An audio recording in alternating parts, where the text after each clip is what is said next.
Hello guys, এখানে 2.5 KG chicken আছে। তার মধ্যে আমি আদা রসুন কাঁচা লঙ্কা দিয়ে দিচ্ছি। আর এটা বাটার চিকেন হবে, তার জন্য আমি এখানে দই দিয়ে দিচ্ছি, টেঙা দই দিয়ে দিচ্ছি। দেখতে থাকুন আপনারা। আমি এখন এটাকে মেরিনেট করে নেব ভালো করে। এখন এটাকে মেরিনেট করে নেব। পনিরের লিগে একটু রাখো। পনির রেখেছি আমি, ওই যেখানে অল্প পনির জন্য রেখেছি। হ্যাঁ হ্যাঁ ঠিক নুনটা হলুদটা ঢেলে দাও তো। না না লাগবে না, খালি লবণ দিতে লাগবে, আর কিছু দিতে লাগবে না। লবণটা দিয়ে দাও, নুনটা দিয়ে দাও, আর নুনটা দিয়ে দাও। নুনটা নুনটা দিয়ে দে।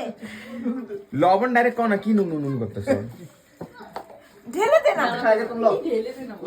ঢেলে দে না। ওই লাগবো ইয়ের লিগা, নষ্ট করবি না। আমি মেরিনেট করে রেখে দেব রেস্টের জন্য 2 ঘন্টা।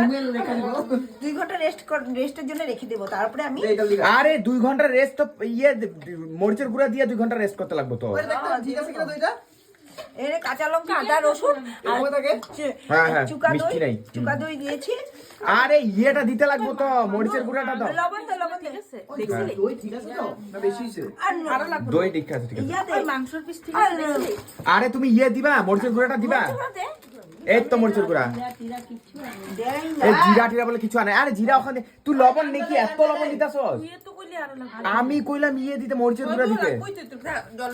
ও বলে মাখতেছে, ও বলে কিছু কইতাছে না, মেখা মেখা লবণ। কাঁচা লঙ্কা দে, মরিচের গুঁড়া। হ্যাঁ আর মরিচের গুঁড়া দে না। লবণ দিতেছে, তুমি কিছু বলতে পারতেছো না, এতগুলো লবণ দিতেছে। না লাগবে না। কালারই তো লাগে। না লাগবে লবণ লাগবে। ইরা